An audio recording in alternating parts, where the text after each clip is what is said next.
लक्ष्मी जी कहाँ से उत्पन्न हुई और कैसे भगवान की परम प्रिय अर्धांगिनी बनी, उसकी कथा को। उसके पश्चात कल हमने लक्ष्मी जी के पश्चात गरुड़ जी की कथा आई, गरुड़ जी के बाद हनुमान जी की कथा आई, और हनुमान जी की कथा के साथ साथ विभीषण जी की भी कथा आई, सुग्रीव जी की भी कथा आई।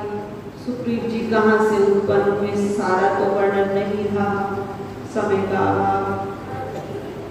हनुमान जी की कथा आई, हनुमान जी परम भक्त भगवान राम जी के हैं, और राम जी में और श्याम जी में कोई भेद नहीं है, किसी भी प्रकार का भेद नहीं। जो भेद मानता है वो भक्ति के रहस्य को जानता है, जो भक्ति के रहस्य को जानता है वो समस्त दिव्य शक्तियों को एक ही शक्ति मानता है।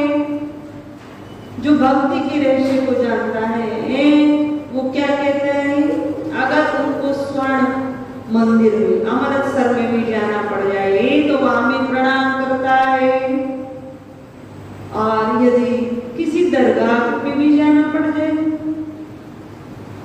वो अपनी सोच को प्रबल रखता है, वहां भी प्रणाम कर देता है। तो इस प्रकार जो भक्ति के रहस्य को जानता है उसके हृदय में भाव रहता है भगवान दो है ही नहीं। हम सब मानव अपनी अपनी बुद्धि अनुसार भगवान को भजते हैं, कोई राम को भजता है, राम जी को मानता है, कोई कृष्ण जी को मानता है, कोई कहता है नारायण श्रेष्ठ है, कोई कहता है शिव जी श्रेष्ठ है, हम कहते हैं सब श्रेष्ठ है, व्यासपीठ कहते हैं सब श्रेष्ठ है। बस वो एक को मानकर अपने जीवन का उद्धार करो, अपने जीवन का कल्याण करो, किसी एक रूप में अपनी प्रीति को लगा दो, अपने प्रेम को बढ़ा दो। तो इस प्रकार श्री नामदास जी महाराज षोडश भक्त प्रधानों की कथा को आगे बढ़ाते हैं, और उनमें चरित्र तो बहुत है, परंतु कल की कथा में जैसे हनुमान जी की कथा विशेष रही, ऐसे ही आगे श्री नामदास जी महाराज ने शबरी जी की कथा को बहुत विस्तृत कहा है कि शबरी कौन, जिसमें धैर्य प्रधान है वही शबरी। शबरी जी की कथा हमें बहुत प्रेरणा देती है। मात्र यदि भगवान के परम भक्तों में हम माता शबरी जी की कथा को अपने हृदय में स्थान दे दें, शबरी के जीवन से संपूर्ण प्रेरणा ले लें, तब भी हमारा उद्धार हो जाएगा। मात्र शबरी भील जाति की कन्या, और भील जंगलों में रहते हैं, जंगलों में भील रहते हैं, और शबरी जो भीलों का समूह, उनमें जो राजा, भीलों में भी राजा होते हैं, जो उस भील जाति के राजा हैं उनकी एकमात्र कन्या शबरी। अब जब भीलों के राजा की एकमात्र कन्या शबरी है तो उसका विवाह भी बहुत धूम से हो। राजा की कन्या, जितने भील समुदाय हैं आसपास के वो सब आएंगे, भील जाति की कन्या शबरी।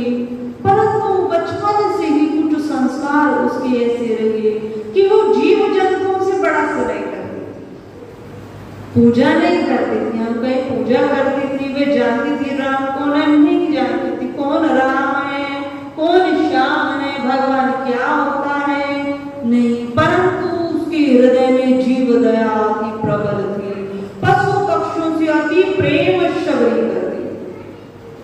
कुछ समय बढ़ा, शबरी की आयु हुई तो भीलों के राजा ने शबरी का विवाह तय कर दिया।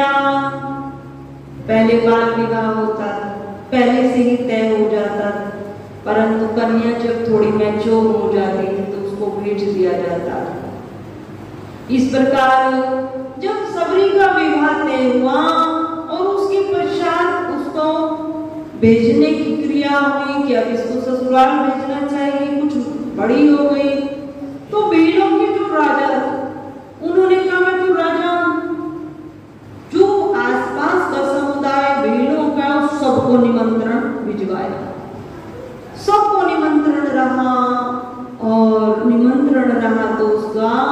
जो योजना थी उसके अनुसार व्यवस्था होने लगी।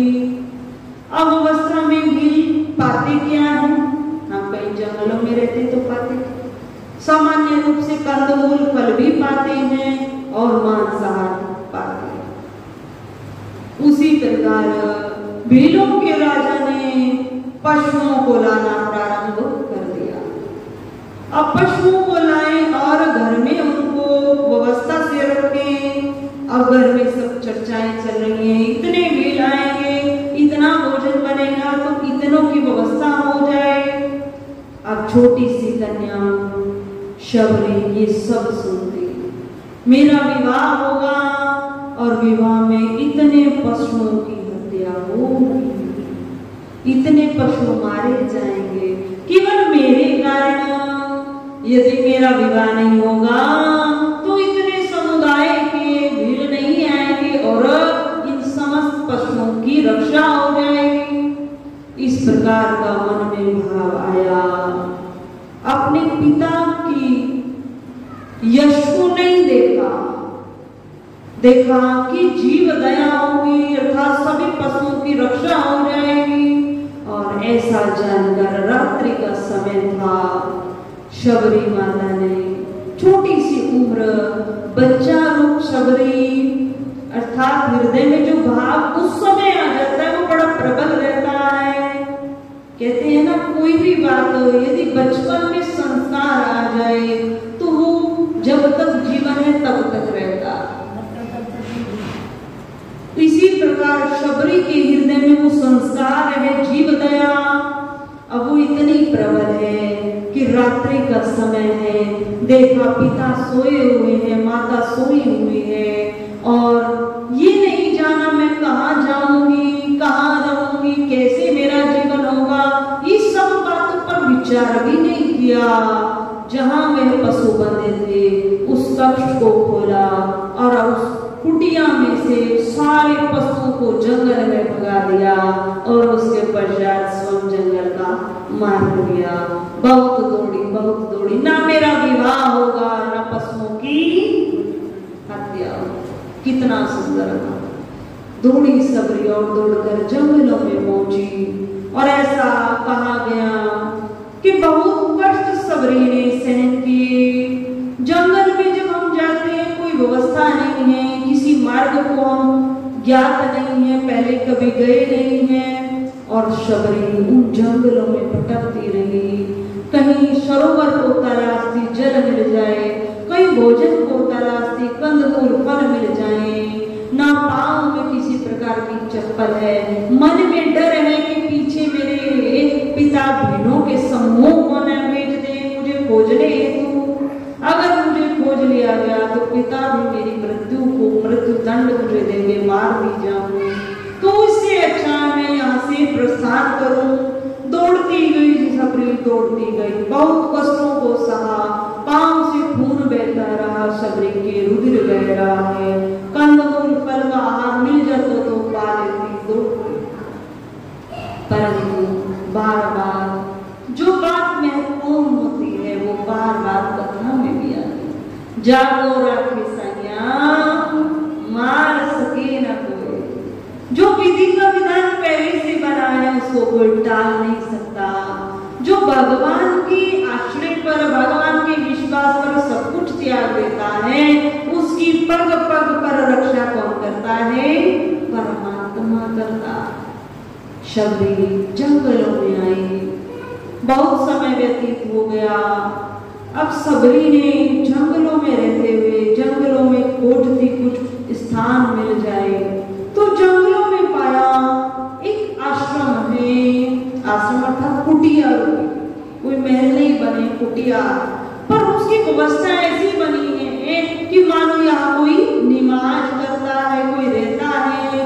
तो हृदय में बड़ा सुख पाया, इस घनघोर जंगल में भी कोई रहता। जैसे ही शबरी माता वहीं पर समीप पर बैठकर देखने लगी यहाँ कौन रहता। देखा शबरी ने कि ऋषि गण रहते हैं और उनकी समस्त क्रियाओं को देखा। ये क्या क्या क्रियाएं करते, ये कैसा भोजन पाते, कौन ऋषि होते हैं, किस प्रकार के ऋषि होते हैं? तो शबरी ने ऋषियों के चरित्र को देखा। ऋषिगण यज्ञ कर रहे हैं, मंत्रों की ध्वनि गुंजायमान, मंत्र चल रहे और कंदमूल फल का आहार पाते हैं। तो शबरी को हृदय में बड़ा संतोष हुआ और शबरी के हृदय में मां सेवा का भाव जागृत हो गया।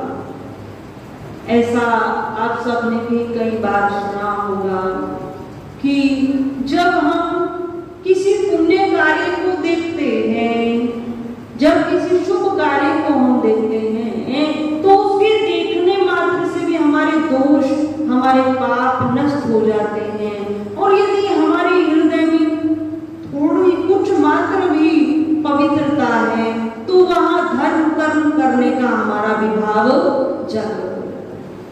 भले ही हम अपनी योग्यता अनुसार करें, कहीं भंडारा चल रहा, अन्न क्षेत्र चल रहा है, तो भाव रहेगा किसी ने हमें वहां आमंत्रित किया, प्रसाद पाइए, तो जो सामान्य जन होंगे वो तो प्रसाद पाएंगे और पाकर वहां से प्रस्थान करेंगे। पर जो शुद्ध सात्विक मनुष्य होगा वो क्या करेगा? वो जो अन्न पाएगा ना, उससे कहीं अधिक वहां पर सेवा देगा, अर्थात कोई तन की सेवा में लग जाएगा। धन नहीं है तो वहां सेवा प्रारंभ कर देगा, कुछ भी उसको सेवा मिलेगी वहां वो सेवा बोलेगा, या अगर धन है तो धन से सेवा देगा, पर वो वहां सेवा देगा। क्यों? क्योंकि वो जानता है कि धर्म का कार्य चल रहा है, पुण्य का कार्य चल रहा है, तो ये अंतरात्मा स्वतः पुण्य कार्य में वहां लीन हो जाएगी। तो उसी प्रकार सबरी माता के हृदय में दया का भाव है। तो देखा संत जन भक्ति करते हैं, यज्ञ करते हैं, तो सेवा का भाव उदित हो गया, मैं भी यहाँ कुछ सेवा करूं। सबरी को ये नहीं ज्ञात है मैं यहाँ से कुछ ले जाऊं या यहाँ से मुझे कुछ लाभ होगा। अब सबरी ने क्या किया? मन में एक भाव अवश्य है कि मैं भील जाति की कन्या हूं, बेलों की कन्या, और ये ऋषिगण इतने पवित्र रहते हैं और यज्ञ करते हैं, अगर मैं सामने से जाकर सेवा करती हूँ तो शायद मेरी सेवा स्वीकार न करें। इस प्रकार का भाव लेकर भाव रहा कि जब मुझे कोई देख ना पावे। आज कलयुग का मनुष्य तो इससे विपरीत हुआ। आज कलयुग का मनुष्य है तो कहीं पर कुछ दान देता है तो सबसे पहले कहता है मुझे रसीद दे दीजिए, या कहीं पर किसी संस्था में कुछ बनवा देता है तो कहता है इस पर मेरे नाम का पत्थर लगा दीजिए, इस पर मेरा नाम दिखना चाहिए, मैंने दिया। कलयुग का मानव तो इससे बिल्कुल विपरीत है। तो इस प्रकार शबरी ने अपने हृदय में विचार किया और रात्रि के समय संत जन हवन करते, तो दिन में तो सबरी जंगल में जाती, लकड़ियों को बीन कर लाती, अच्छी अच्छी सुंदर लकड़ियों को लेकर आती, छोटे उनके पीस बनाती और पीस बनाकर रख लेती। सुबह जब ब्रह्म मुहूर्त का समय होता, उससे पहले जब अंधेरा रहता तो ऋषियों के आश्रम में जाते और उस लकड़ी के वहां इकट्ठे लकड़ी को रख कर आती, यज्ञ के कुंड के पास रख कर आती, और ये क्रिया बहुत समय से चलती रही। पर किसी भी संत को ये ज्ञात नहीं हुआ कि कौन आता है और कौन ये सेवा करता। एक दिन उस आश्रम में जो सबसे बड़े संत थे वो मतंग ऋषि थे। मतंग ऋषि के हृदय में भाव जगा कि ये कौन सेवा करता। हम सब ब्रह्म सरोवर से स्नान करके आते हैं तो हमें यहाँ सब लकड़ी दिखाई देती है और सफाई दिखाई देती है, सब स्वच्छ मार्ग है। तब मतंग ऋषि ने अपने शिष्यों से पूछा, शिष्यों ने कहा नहीं गुरुजी हम इस सेवा को नहीं करते। तब विचार किया कि कौन यहाँ पर आता है जो इस सेवा को करता है, और विचार कर रात्रि का समय था और अपनी कुटिया में इस प्रकार प्रकार की व्यवस्था की कि देखता तो स्वयं हम देखेंगे कि कौन यहाँ पर आया। इस प्रकार ब्रह्म मुहूर्त से पहले सबरी लकड़ियों को लेकर आई, इकट्ठा कर लकड़ियों को एक कपड़े में बांधा, पोटली बनाकर लेकर आई, बहुत सारी सुंदर लकड़ियां, और वहां पर रखा और सफाई कार्य प्रारंभ किया। और मतंग ऋषि देख रहे, जब तक शबरी ने अपनी सेवा को पूर्ण किया तब तक देखते रहे। उसके पश्चात जैसे ही शबरी आश्रम से बाहर आई जाने लगी, तब मतंग ऋषि ने पीछे से आवाज लगाई, कौन हो तुम, कहां से आई हो, इस घनघोर जंगल में तुम आई कैसे हो, तुम कौन हो, आखिर स्त्री शरीर। जैसे ही आवाज लगाया तो सबरी कांपने लगी। हृदय पवित्र है, आज मैं पकड़ी गई हूँ और आज हो सकता है मेरे जीवन का अंतिम दिन है। क्यों? क्योंकि ऋषि मुझे श्राप को देंगे, मैं भील जाति की हूँ, भील कन्या हूँ। तब इस प्रकार का भाव सबरी के हृदय में आया, जर्जर आंखों से आंसू बहने लगे। शबरी ने ऋषि की आवाज को सुना तो जवाब दिया, पीछे मुड़कर देखा, ऋषिगण है।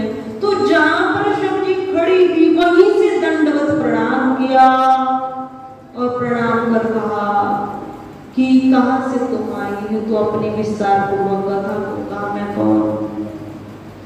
जैसे ही मतंग ऋषि को ये ज्ञात हुआ, भील जाति की कन्या और जीव गया, मेरा विवाह होगा, इतने पशु मारे जाएंगे, इससे अच्छा है एक छोटी सी कन्या के, इससे अच्छा मेरा विवाह ही नहीं हो, विवाह नहीं होगा तो पशुओं की रक्षा होगी। इस कारण गृह त्याग हुआ और मैं पुनः घर नहीं जा सकती। जैसे ये ऋषियों ने सुना, मतंग ऋषि ने सुना, हृदय पवित्र ऋषियों का विनम्र भाव से हृदय से आंसू बहने लगे और विनम्र भाव से कहा, शबरी, जिस प्रकार का यहाँ प्रसंग आया उसी हिसाब से श्री मतंग ऋषि ने नाभादास जी महाराज कह रहे हैं कहा कि सबरी कई गुणा ब्राह्मणता, कई कोटि ब्राह्मणता को छावन है तुम्हारी भक्ति पर, कई कोटि ब्राह्मणता अर्थात ये जाति भेद नष्ट है, क्योंकि तुम्हारी अंतरात्मा इतनी पवित्र है जिसको भक्ति ज्ञात नहीं, राम कौन होता है, श्री कृष्ण कौन है, मैं मुझे कहाँ रहना है, जिसमें जीव दया इतनी प्रबल है, तुम्हारे व्यवहार पर कई कोटि ब्राह्मणता नौछावर है सबरी। और सबरी को कहा, सबरी आज से तुम इसी प्रणकुटी, इसी आश्रम में प्रणकुटी बनाकर रहोगे। मेरा शरीर मृत हो चुका है और मैं अब राम लोक को जा रहा हूँ, मैं अपने ईश्वर लोक को जा रहा हूँ। और शबरी तुम इसी आश्रम में प्रणकुटी बनाकर रहो। और शबरी आज मैं तुम्हें अपनी आत्माओं से वरदान दे रहा हूँ जो अपने किसी शिष्य को भी नहीं दिया।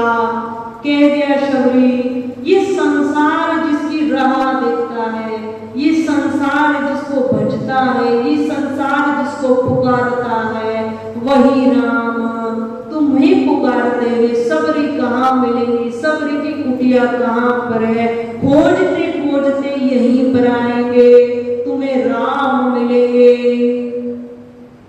जैसा ही हृदय में शबरी जी के भाव पहुंच गया, राम मिलेंगे, राम आएंगे। और मतंग ऋषि ने वहां नाभादास जी महाराज ने कहा कि श्री शबरी जी को श्री सीताराम जी नामक मंत्र भी दिया कि तुम्हें बस अपने जीवन काल में श्री सीताराम जी, श्री सीताराम जी, श्री सीताराम जी बस इतना जपना। इसी आश्रम में प्रणकुटी बनाकर रहो सबरी। जैसे ही सबरी के हृदय में भाव आया, राम आएंगे, राम आएंगे, अपने गुरु जी से कुछ भी नहीं पूछा, बस राम आएंगे, बस इस कुटिया में जहाँ मैं रहूंगी यही राम आएंगे, इसी को अपना मूल उद्देश्य बना लिया, राम आएंगे। अब गुरु जी ने तो अपने शरीर का त्याग कर ब्रह्मलोक अर्थात भगवान के लोक को प्राप्त किया। सबरी वहीं रहती और राम आएंगे इस आशा में। जिस समय सबरी का गृह त्याग रहा तब बाल्यावस्था 12 वर्ष की लगभग अवस्था रही और उसके पश्चात गुरु का आश्रय मिला। उस समय भी यही अवस्था सबरी की रही। अब उस अवस्था से और सबरी की मानो बहुत वृद्धावस्था, चौथी अवस्था से भी सबसे नीचे की अवस्था आ गई। पर मन में भावे राम आएंगे, राम आएंगे। गुरु ने कहा है जा सबरी तेरी कुटिया में राम आएंगे। ये भाव लेकर नित्य प्रतिज्ञा करती सबरी। जो मार्ग पड़ता, जिससे यात्रीगण आते, जिससे आना जाना रहता, उस मार्ग को साफ रखती, उस मार्ग को रोज उसमें झाड़ू लगाती, पवित्र बनाकर रखती। और बेर, आसपास जो पौधे थे वो बेरों के अधिक थे, तो उस वहां से बेर लाती। और सबरी इतनी पवित्र है, इतनी अंतःकरण से भोली है, वो नहीं जानती कि बेर झूठे हो जाएंगे। सबरी बेरों को तोड़ती और तोड़कर वहीं पर चख लेती। तभी हमने कल भी ये बात कहा था, हम जैसे भाव से भगवान को भजते हैं, भगवान भी उसी भाव से हमें मिल जाते हैं, उसी भाव से मिल जाते हैं। तो सबरी को ये नहीं ज्ञात है कि ये झूठे हो जाएंगे। सबरी नित्य प्रति टोकरियों में बेरों को रखती, पर उससे पहले उसे चख लेती और चख कर ये देखती है मीठा है या नहीं।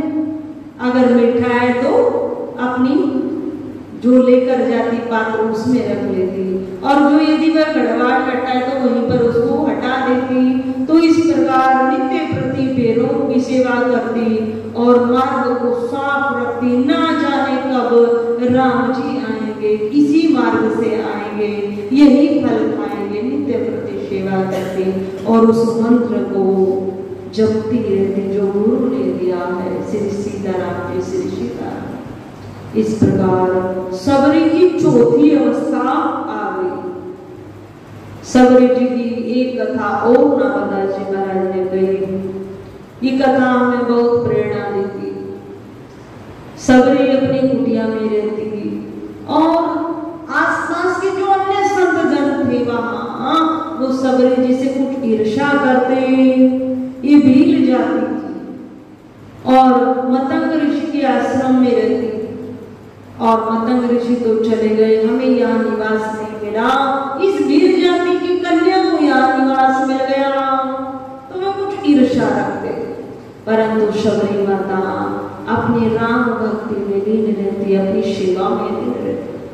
तो एक दिन सबरी मार्ग में सफाई कर रही थी, गुहार रही थी, मेरे राम आएंगे, मेरे राम आएंगे। उसी मार्ग से वही संत जन जा रहे थे। तो जब वो संत जन जा रहे थे तो वो मात्र सबरी से कुछ अटैच हो गए, थोड़ा सा स्पर्श हो गया। अब स्पर्श हुआ तो वहां संतों ने सबरी जी को कुछ शब्द कहे। सबरी जी ने सब सहन कर लिया, किसी को कुछ भी नहीं कहा, राम भक्ति में नहीं।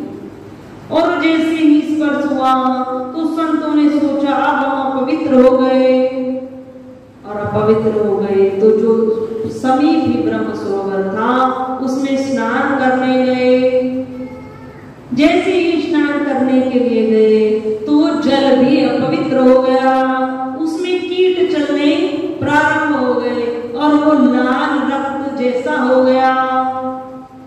अब यहाँ पर नामदास जी ने कहा है कि उन्होंने संतों ने और अधिक क्रोध किया सबरी पर कि सबरी ने हमें स्पर्श किया, तो देखो स्पर्श से हम स्नान करने आए हैं उसी शरीर से, तो ये ब्रह्म सरोवर भी मलिन हो गया।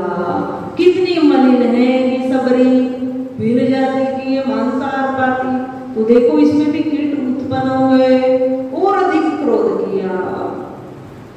पर सबरी ने सब सहन कर लिया, सहन किया और अपने भक्ति भाव में रहती। बहुत समय व्यतीत हुआ, सबरी भगवान के ध्यान में रहती। पर सबरी के जीवन की विशेष विशेषता, जीव दया, दूसरी निष्काम सेवा और तीसरी गुरु निष्ठा। शबरी मन से भगवान को भजती और गुरु ने जो कहा है उस पर अटूट विश्वास रखती, अटूट विश्वास। आज हम लोग क्या करते हैं?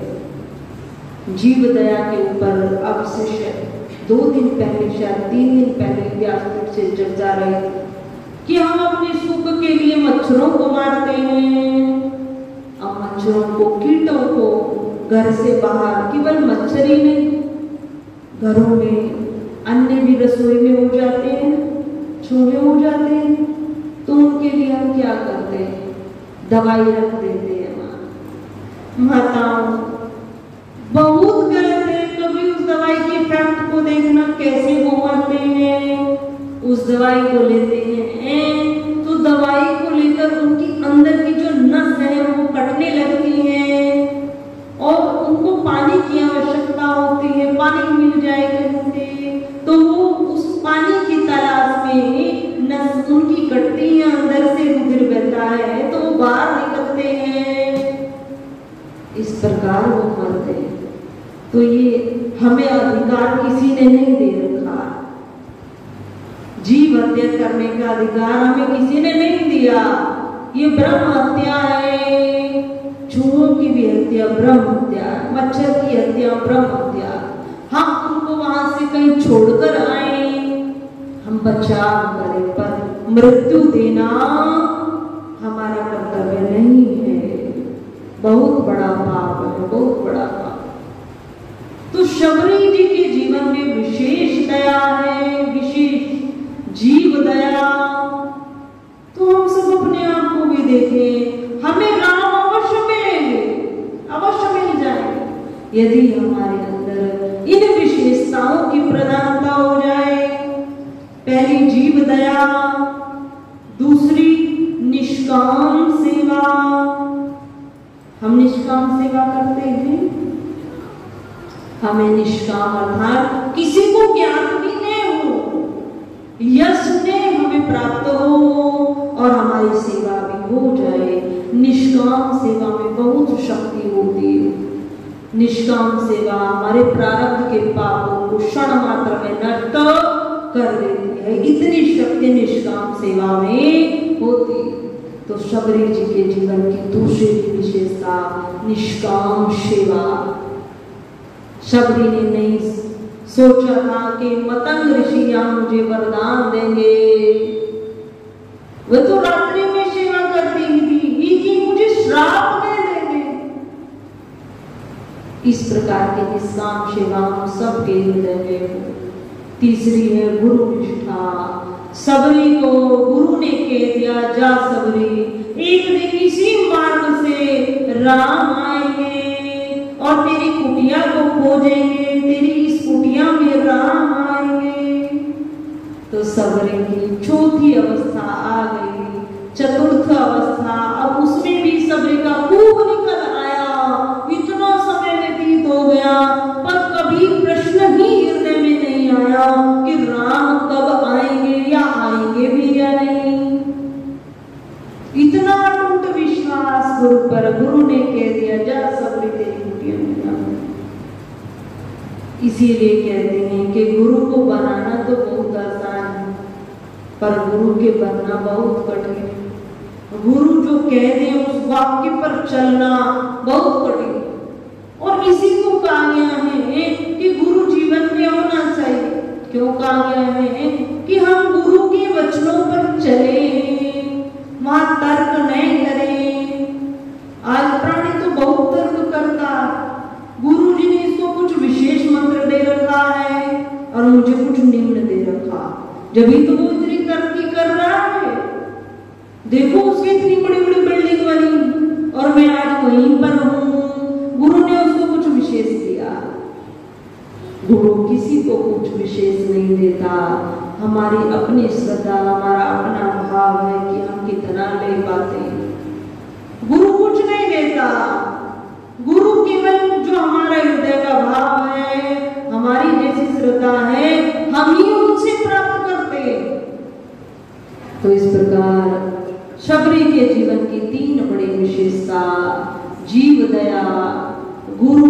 इच्छा और निस्वार्थ सेवा। सबरी जी की कुटिया में राम आए।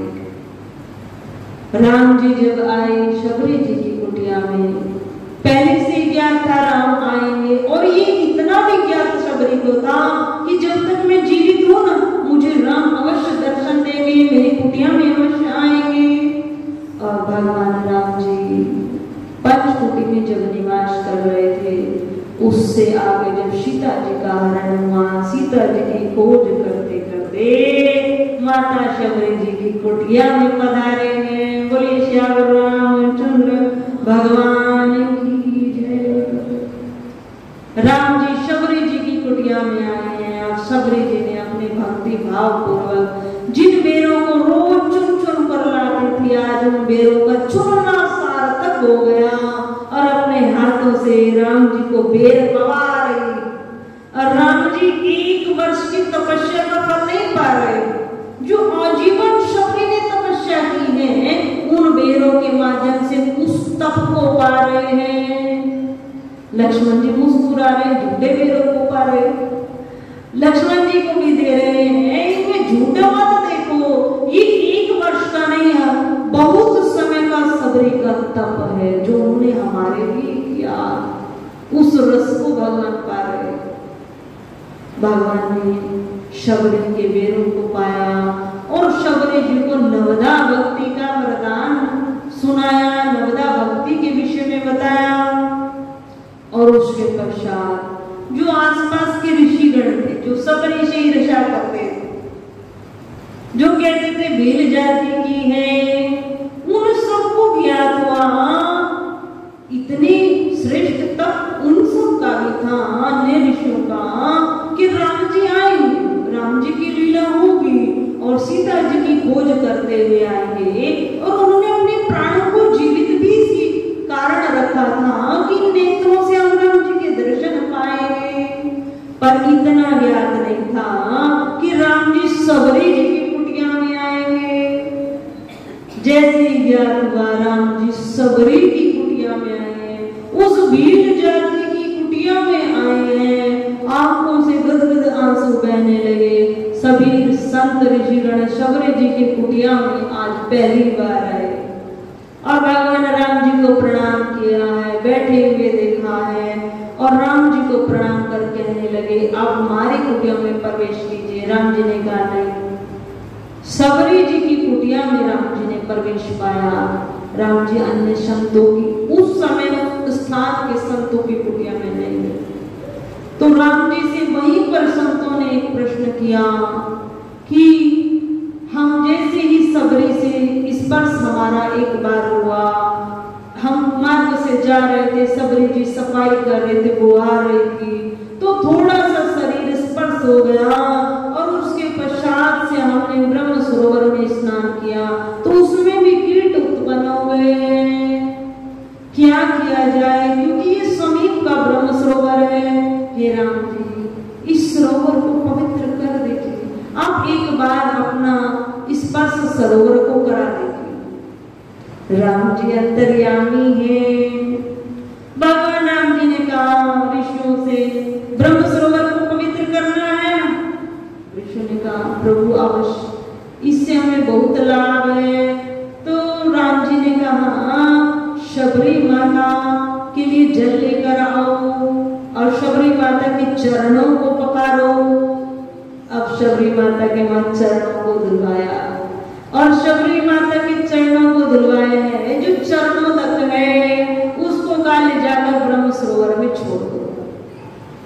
अब वही ऋषिगण जो भील जाति की कन्या कहते थे, उन्होंने शबरी जी के चरणों तक धोए हैं और उस जल को ले जाकर ब्रह्म सरोवर में छोड़ा है। ब्रह्म सरोवर का जल पवित्र हो गया, समस्त कीट समाप्त हुए और पूर्णतः पवित्र वह जल हुआ।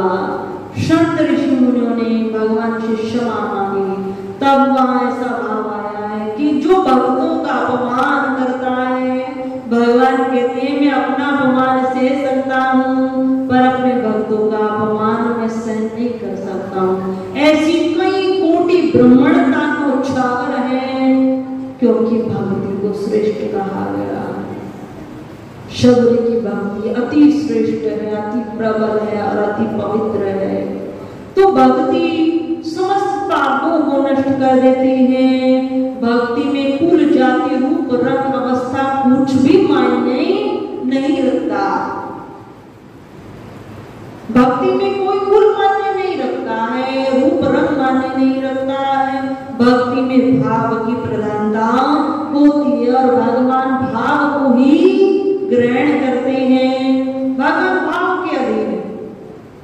तो इस प्रकार ब्रह्म सरोवर को पवित्र किया है, नवदा भक्ति का उपदेश दिया है और उसके पश्चात सबरी माता से पूछा है राम जी ने कि सीता जी की खोज करते हुए यहाँ पर आना रहा, सीता जी की खोज भगवान कर रहे हैं। तो माता सबरी ने कहा कि आप सुग्रीव से मित्रता कीजिए और सुग्रीव से मित्रता कर सुग्रीव आपकी अवश्य सहायता करेगा।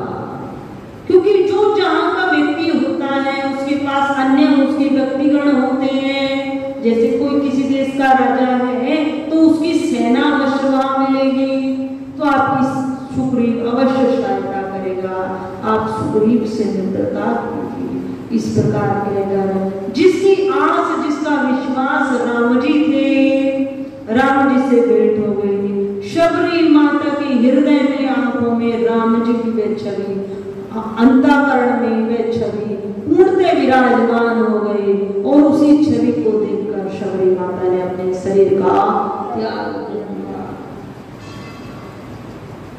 तो देखो माता, हम सबको भी यदि शबरी बनना है ना तो अपने जीवन में कुछ विशेषताओं को प्रदान करना होगा।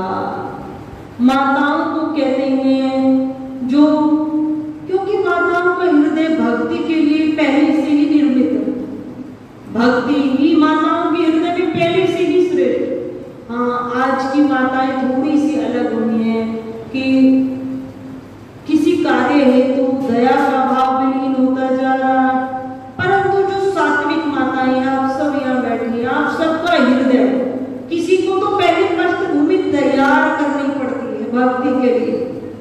भक्ति के लिए पृष्ठभूमि पहले तैयार हो गया, माताओं का हृदय पहले से भक्ति के लिए रेडी रहता है, तैयार है, उसमें सब प्रकार के बीज व्याप्त हैं, केवल भाव को प्रदान करना है, कुछ विशेषताओं को प्रदान करना है, जीव दया रखनी है, गुरु निष्ठा रखनी है, गुरुओं जो कह दिया उस पर पूर्ण श्रद्धा हो जाए, हमारा तर्क समाप्त हो जाए। तीसरी निष्काम सेवा, हम निष्काम सेवा करें। कोई घर में अति बीमार है तो ये भाव हमारे अंदर में आए, इसकी सेवा मैं क्यों करूं, ये मेरे अपने नहीं है, या इन्होंने मेरे साथ जीवन में इतना अमुक गलत कार्य किया है, ये मुझे अपशब्द कहते हैं, मैं इनकी सेवा क्यों करूं। नहीं, हम अपने कर्मों को अच्छा बनाएं, हम अपने कर्म को बहुत अच्छा बनाएं, हम उनके भाव को न देखें, हम अपने जीवन को सुंदर बनाएं। अगर उन्होंने हमारे साथ कुछ जीवन में गलत किया भी है तो उसको क्षमा करते हुए हम अपने आज के कर्म को अति सुंदर बनाएं। इस प्रकार यदि शबरी जी के जीवन की विशेषता हम सबके हृदय में भी आती है तो अवश्य हमें राम जी के दर्शन होंगे, अवश्य हो जाए। आगे श्री नामदास जी महाराज ने जटायु का वर्णन किया कि भक्तराज जटायु को वो भगवान ने सारूप्य मोक्ष दिया है। सारूप्य मोक्ष और एक पक्षी को, बहुत विचारणीय ये प्रश्न है कि एक पक्षी को भगवान ने एक सारूप्य मोक्ष प्रदान किया है, इतनी परम गति पक्षीराज जटायु को दी, पर भगवान ने उसके पीछे के कर्म को देखा। जटायु की पक्षी, उसने पक्षी होकर भी ऐसा कर्म किया है जो अन्य बड़े बड़े राजा या मानव नहीं कर सकते थे। वो स्वयं पक्षी है, वो जानता है मैं पक्षी हूँ, पर उसका कर्म बहुत बड़ा प्रधान था, उसकी अंतःकरण का भाव बहुत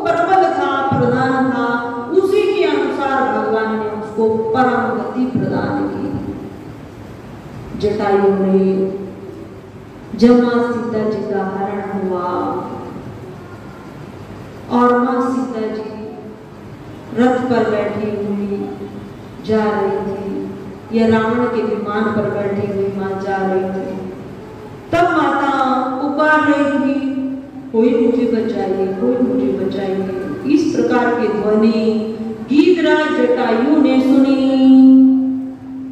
अब जटायु ने जैसे ही सुना तो जटायु मानता क्या था, जब महाराजा दशरथ आखेट के लिए वन में आते थे तब एक बार जटायु और राजा दशरथ की भेंट हुई और राजा दशरथ ने जटायु को अपना मित्र माना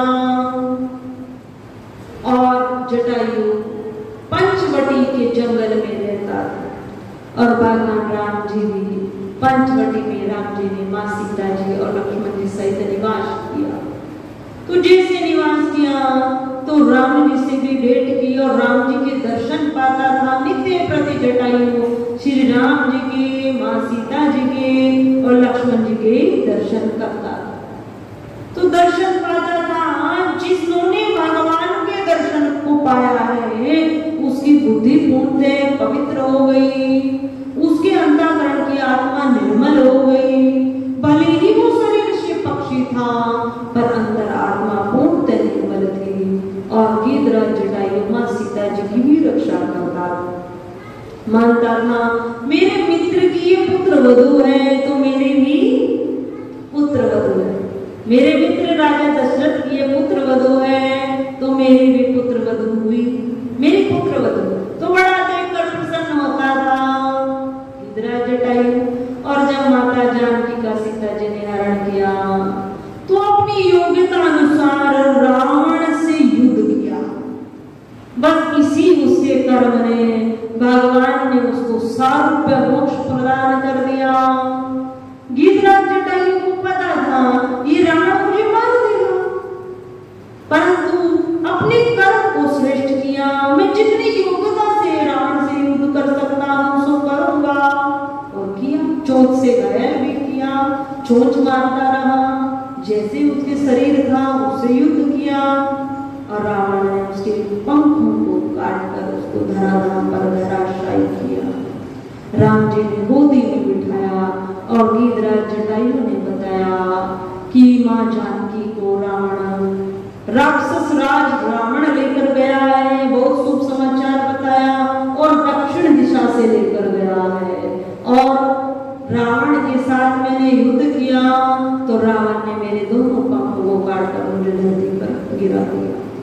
बस इसी कर्म से राम जी ने गीधराज जटायु को अपनी गोदी में बिठाया, सारूप्य मोक्ष प्रदान किया और महाराजा दशरथ की अपने आप को मित्र जटायु मानते थे तो भगवान तो अंतर्यामी, भगवान पाप को जानते थे तो भगवान ने राजा दशरथ को अग्नि संस्कार नहीं किया पर यहाँ गीधराज जटायु का अपने हाथों से अंतिम संस्कार किया और अंतिम संस्कार कर उनका जो अंतिम होता है श्राद्ध होता है वो श्राद्ध भी किया। कितनी परम गति गीधराज जटायु को मिली, क्योंकि भगवान के लिए हम सब एक हैं, पशु पक्षी सबके प्रति स्नेह एक है। तो भगवान ने अंतिम संस्कार भी किया, श्राद्ध भी किया और परम पद गीधराज जटायु को दिया। भगवान बहुत दयामय, बहुत दयामय। यदि हम किसी व्यक्ति पर विशेष दया करते हैं, उसकी जीवन में यदि कष्ट है और उस कष्ट में हम उसकी सहायता कर देते हैं तो माताओं एक बात आप हृदय में बिठा लेना, स्थिर कर लेना, वो प्राणी खुश होता है तब बहुत अच्छा है कि अमुक व्यक्ति ने मुझे सहायता दी है, मेरा सहयोग किया है, मेरे कष्ट को निवृत्ति की है, दूर किया। अगर वे प्रसन्न हो जाता तब बहुत अच्छी बात है और प्रसन्न नहीं भी होता है तो भी हम सबको प्रसन्न रहना चाहिए। क्यों मेरे परमात्मा खुश हो जाते हैं। अगर आप किसी के कष्टों को दूर कर देते हैं ना तो वो मानव खुश हो या नहीं हो पर मेरा भगवान, मेरा ईश्वर जो उसके परम प्रिय भक्त हैं उनमें हम सबको सम्मिलित कर लेगा। तो ऐसे मार्गों को खोजते रहना चाहिए कि मैं अपने अनुरूप क्या सेवा उसकी कर सकता हूँ, कैसे उसको सुख पहुंचा सकता हूँ, वो मानव खुश है या नहीं है, इस बात से अपने आप को गुण रखते हुए परमात्मा में चित्तवृत्ति जोड़े। मेरे परमात्मा बहुत खुश होते हैं यदि मैं किसी के सुख का हेतु बन जाऊं, किसी को सुख पहुंचाऊं, तो परमात्मा खुश होते हैं। तो इस प्रकार हम भगवान की परम प्रिय सभी भक्त बने, भगवान के हृदय में भी हम सबका वास हो। इन नामादार जी का उद्देश्य क्या है? भक्तों के चरित्रों को लिखने का एक ही उद्देश्य है कि हम भी भगवान के परम भक्त बन जाएं और भक्ति की सरिस धारा हम सबके हृदय में हो और हमें सबको भी भगवान अपने चरणों में स्थान दे, अपने हृदय में हम सबका वास करें। भगवान के हृदय में हम सबका वास हो, इस प्रकार की भावना श्री नामादार जी की। बोले श्री सच्चिदानंद भगवान की जय। श्री कृष्ण गोविंद हरे मुरारी, हे नाथ नारायण वासुदेवा।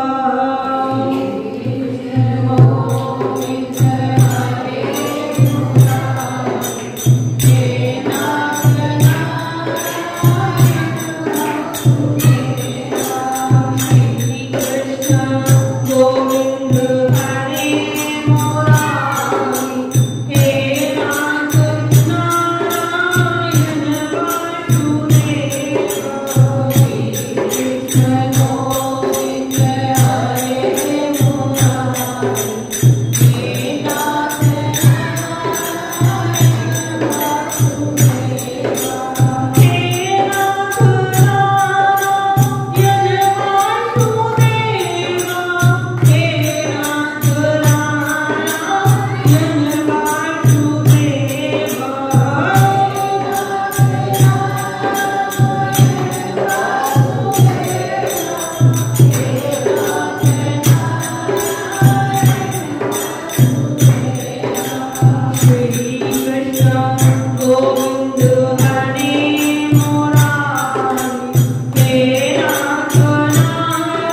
परम पूज्य श्री साध्वी ब्रह्म ज्योति सरस्वती जी के प्रवचन प्राप्त करने हेतु दिव्य वाणी चैनल को सब्सक्राइब करें। वीडियो को शेयर करें और अपने परिजनों पर अवश्य भेजें।